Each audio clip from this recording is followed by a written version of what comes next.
Hello everybody, welcome to Monday Morning Must Knows. My name is Merlin Rothfeld. And last week we had some really incredible news with regards to inflation. Exceeding expectations, we're going to talk more about that today because yes, I know. I have one more announcement with regards to inflation, which we'll get to at the end of this Monday Morning Must Knows, but let's kick things off with the earnings announcements. Yes, I know it's the tail end of earnings season, but there are some fairly decent names in here that you may want to pay attention to or trade or maybe even put some protection on because they may be in your portfolio. We'll start things off on Monday with one big one. This is kind of the newest addition to the Larry Jacobson portfolio, Copart. And again, there's 890 companies reporting. Just want you to know I am cherry picking the biggest market cap or the bigger names out there. Tuesday, we have Walmart, Home Depot, Chesapeake Energy, Palo Alto Networks, Medtronic, and Diamondback Energy. On Wednesday, NVIDIA, Etsy, Network Appliances, Baidu, TJ Maxx, eBay, and Mosaic.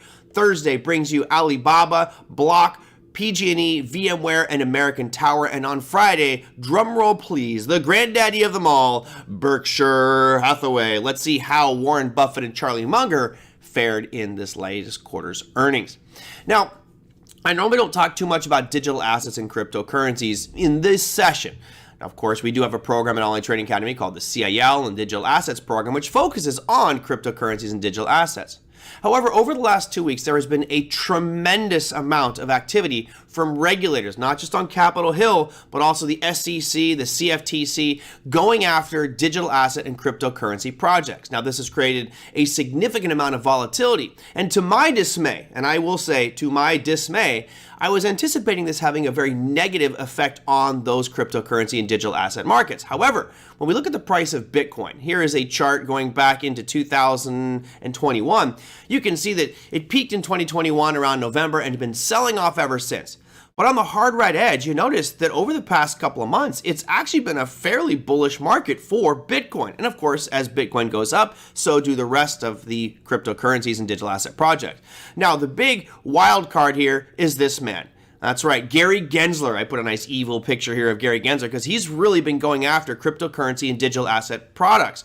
He went after Kraken, basically saying that staking is a security. Kraken settled and paid $30 million fine. Now he's going after Paxos, saying, hey, the stablecoin is an issue. We're going after you with more fines. So they're really going after the cryptocurrency space, which could create a lot of volatility. Now, we've been saying in our cryptocurrency program at Online Trading Academy that 2023 will be the year for regulatory actions and really setting the guardrails for what crypto can do. The challenge and the problem that we're waiting to see what's solved here is how far does that pendulum swing? Does it go to absolute control and ban crypto in the United States like China did? Stupid move, because that pushed everybody out of China into other countries and we earned their business. Or do we go the complete opposite side, which is, hey, let them do whatever they want? Now, clearly that wouldn't be the right choice. We can't just let them go out there. There's way too many scams in play. But we need to find some happy medium here.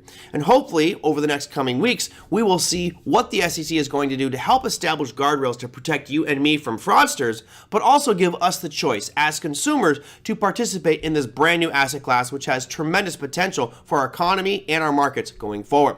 Now let's move to our final piece. I know, inflation has been something that's just, you're probably just going, oh God, I'm tired of the inflation talk. Well, last week we had CPI numbers come out on Tuesday, much higher than expected. You had on Thursday PPI numbers come out, which were even higher than expectations. Then CPI was like, uh-oh, a lot of people freaking out a little bit. Now remember, we had Monday, Tuesday, Wednesday were fairly bullish days. And then after that PPI number on Thursday, markets tanked and ending pretty much negative for the week for most major market indexes on Friday. Now that was an ugly two-day turn. And I think a lot of it has to do with the inflation numbers and expectations. But are we out of the woods yet? I don't think so. If we look at the data presented to us, you'll see here that Friday at 8:30 a.m. Eastern Standard Time, we have the core PCE price index numbers coming out. And that was what the Fed has said is the most important piece. It's what they are looking at to determine their rate policy. Well, right now we're at 0.3%, and if history is any indication, meaning last week's PPI and CPI data, then this one will most likely come out higher than that 0.3 expectation. Now, if that does happen, you may see further pressure on the Fed to potentially raise rates. Now, last week, there was like a 95% chance that there was going to be a 25 basis point increase in rates at the next meeting. and like a 5%, we get 50 basis points. That is shifted. Now it's like 20%. We could get 50 basis points, and that's because of the inflation data. So this Friday will be a very important one, 5:30 a.m. Eastern Standard Time when that announcement comes out. We don't know how bad it's going to be or how good it's going to be. Matter of fact, we just don't know. So as a trader, it's probably best to be very cautious, step out of the markets when that announcement happens, and just sit and watch and be careful because you're going to get giant whipsaws. Now, the good news is this happens 1 hour before the equity markets open. So probably already going to be priced in by the time you get in there and start trading. That said, it will be a very volatile day and give us a little better understanding as to which way these markets may be headed going forward based off of how the Fed is going to approach inflation. That, my friends, is your Monday Morning Must-Knows. We'll see you next week.